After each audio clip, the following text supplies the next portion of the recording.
അതുകൊണ്ടാണ് പ്രഖ്യാപിക്കുന്നത് ലാ ഇലാഹ ഇല്ലല്ലാഹ്, അല്ലാഹു അല്ലാതെ ആരാധനക്കർഹനായി ഒരാളുമില്ല. എന്റെ ബുദ്ധിമുട്ടുകളും എന്റെ ആവലാദികളും എന്റെ ബേജാറും എന്റെ സങ്കടം എന്തൊക്കെയുണ്ടോ അതൊക്കെ പടച്ച റബ്ബിന്റെ മുന്നിൽ മാത്രമാണ്. ഞാൻ സുജൂദ് ചെയ്യുകയാണെങ്കിൽ റഹ്മാനായ റബ്ബിന്റെ മുന്നിൽ മാത്രമാണ്. ഞാൻ വരവേൽപ്പിക്കുന്നത് പടച്ച റബ്ബിന്റെ മുന്നിൽ മാത്രമാണ്.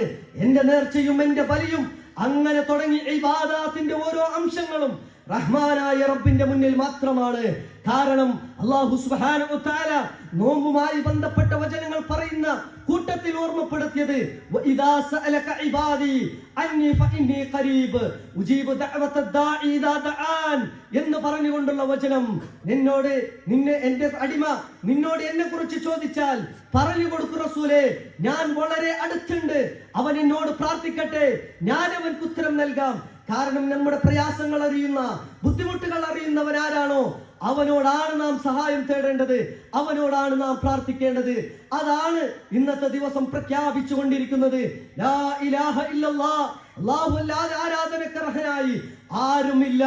ആരെങ്കിലും ഉണ്ട് ഇബാദാത്തുകൾ നൽകാൻ അർഹപ്പെട്ട ഏതെങ്കിലും ഒരു ശക്തിയുണ്ട്, വ്യക്തിയുണ്ടെന്ന് വിശ്വസിച്ചാൽ അവന്റെ നമസ്കാരവും അവന്റെ ഖുർആനോത്തും അവന്റെ നോമ്പും മുഴുവനും നിഷ്ഫലമായി പോകും. അതുകൊണ്ടാണ് ആ പ്രഖ്യാപനവും.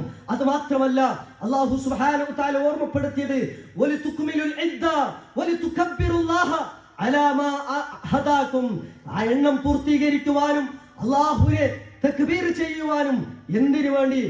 അലാ മാ ഹദാകും, നിങ്ങൾക്ക് ഹിദായത്ത് നൽകിയതിന്റെ പേരിൽ. ഏതാണ് ഹിദായത്ത്? ഏറ്റവും വലിയ ഹിദായത്ത് ഇസ്ലാം എന്നതാണ്. ഇസ്ലാമിന്റെ ഏറ്റവും അടിസ്ഥാനപരമായ കാര്യം അത് ലാ ഇലാഹ ഇല്ലല്ലാഹയാണ്.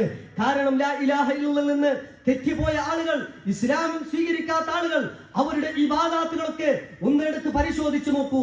എത്ര മേച്ചമായതാണ്, എത്ര മോശപ്പെട്ടതാണ്, കണ്ടാൽ തന്നെ അറുപ്പും വെറുപ്പും തോന്നുന്നതാണ്. എന്നാൽ ഇസ്ലാം അതല്ല.